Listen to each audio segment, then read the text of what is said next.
നമസ്കാരം, ജന്മഭൂമിയിലേക്ക് സ്വാഗതം. ജൂൺ മാസം മൊട്ട പാൽ വിതരണത്തിനായി ചിലവ് ചെയ്ത പണം അനുവദിക്കാത്തതിനാൽ പ്രധാന അധ്യാപകരുടെ കടബാധ്യത വീണ്ടും വർദ്ധിച്ചു. പ്രധാന അധ്യാപകരെ പദ്ധതി ചുമതലയിൽ നിന്ന് ഒഴിവാക്കുക, നിരക്ക് വർദ്ധിപ്പിക്കുക, സംസ്ഥാന പോഷകാഹാര പദ്ധതിക്ക് പ്രത്യേകം തുക അനുവദിക്കുക തുടങ്ങിയ ആവശ്യങ്ങൾ ഉന്നയിച്ച് പ്രധാന അധ്യാപക സംഘടനയായ KPPHA കോടതിയിൽ താൽക്കാലിക ഹർജിയിൽ കഴിഞ്ഞ മാസം നിരക്ക് പുതുക്കി നിശ്ചയിച്ച സർക്കാർ ഉത്തരവ് പുറപ്പെടുവിച്ചിരുന്നു. ഇതിൻ പ്രകാരം പ്രീ പ്രൈമറി LP വിഭാഗത്തിന് ലഭിച്ചുകൊണ്ടിരുന്ന ആദ്യ സ്ലാബായ 8 രൂപ ഈ അധ്യയന വർഷം മുതൽ 6 രൂപയായി കുറച്ചു.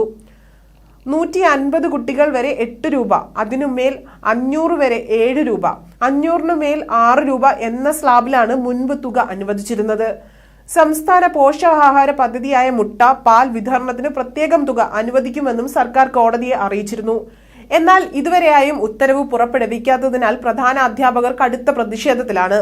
സ്ലാബ് സമ്പ്രദായം നിർത്തലാക്കിക്കൊണ്ട് 2022 ഒക്ടോബറിൽ കേന്ദ്ര സർക്കാർ അനുവദിച്ച 8.17 രൂപയാണ് പുതിയ ഉത്തരവ് പ്രകാരം UP ക്ലാസുകൾ അനുവദിച്ചത്.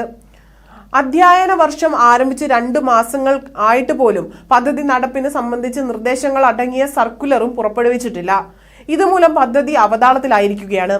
ആവശ്യ സാധനങ്ങളുടെ വിലക്കയറ്റം രൂക്ഷമായതിനാൽ LP സ്കൂളുകൾക്ക് പുതിയ ഉത്തരവ് കൂടുതൽ സാമ്പത്തിക പ്രതിസന്ധി സൃഷ്ടിച്ചിരിക്കുകയാണ്.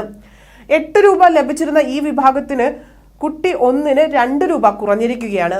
പോഷകാഹാര പദ്ധതിക്ക് പ്രത്യേകം തുക അനുവദിക്കും എന്ന പ്രഖ്യാപനം എത്രയും വേഗം നടപ്പിലാക്കണമെന്നും ഉച്ചഭക്ഷണത്തിനുള്ള നിരക്ക് കൂട്ടി ഒന്നിന് മുട്ടയും പാലും അടക്കം 15 രൂപയായി വർദ്ധിപ്പിക്കണമെന്നും Kerala private primary headmasters association സംസ്ഥാന ജനറൽ സെക്രട്ടറിയായ G. സുനിൽകുമാർ പറഞ്ഞു.